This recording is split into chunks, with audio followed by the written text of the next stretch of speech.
s'est passé le voyage alors? Oh, bah alors c'est un voyage d'ulmiste. Ah oui. Oui. Un vieux deb en voyage, eh bien c'est un ulmiste qui voyage, n'est-ce pas? Eh ben, je suis venu de Saint-Gondon. Saint-Gondon, c'est près de Gien, près de la base de Feuillette que tout le monde connaît. Hein. Alors ce matin, tout était beau. Le ciel était pur. Pas de vent. Une légère brise est, c'est-à-dire arrière. Alors jusqu'à Illier-Combray, un petit peu après Orléans, en venant de chez moi, c'était le paradis. Je pilotais pas. Je rêvais. Je chantais. Je versifiais. Ben oui, 30 avril, demain 1er mai. Tu te rends compte, la période change. L'été arrive. Et puis tout d'un coup, au loin, j'apercevais les collines du Perche. Je ne m'étais pas aperçu que les collines du Perche étaient dans les nuages. Et puis, à 7 km 400 exactement de Champoix-en-Gâtine, eh ben, je me suis trouvé dans la couche et obligé d'atterrir d'urgence, impérativement. Problème. Non, sans problème.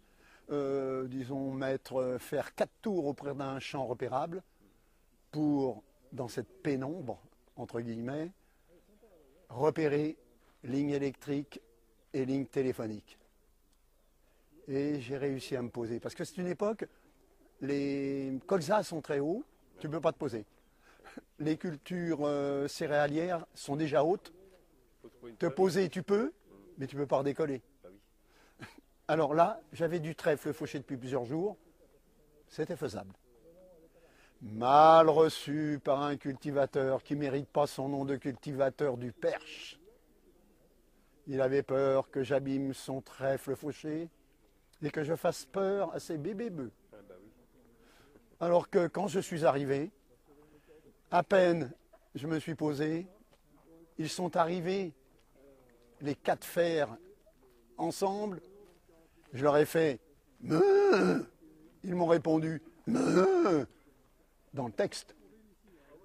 Ils étaient gentils comme tout.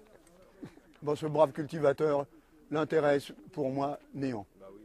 Et après, tu as attendu que ça s'est dégagé, Oui, mais j'avais téléphoné entre-temps à Guy Vardavoir, qui très gentiment m'a renseigné, en me conseillant surtout, il sait que je suis un gars impulsif, il m'a surtout dit « Prends ton temps, ne t'affole pas, on t'attend, l'important c'est que tu arrives à l'heure de l'apéritif. » Ce qui était fait. Motif majeur, qui m'a complètement scotché sur ce terrain. Bon, bah, t'as bien.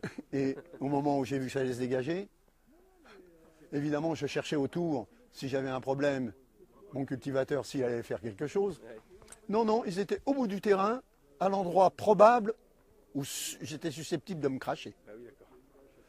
Mais avec toutes mes précautions, j'ai décollé en 2 fois plus court que je n'avais pensé.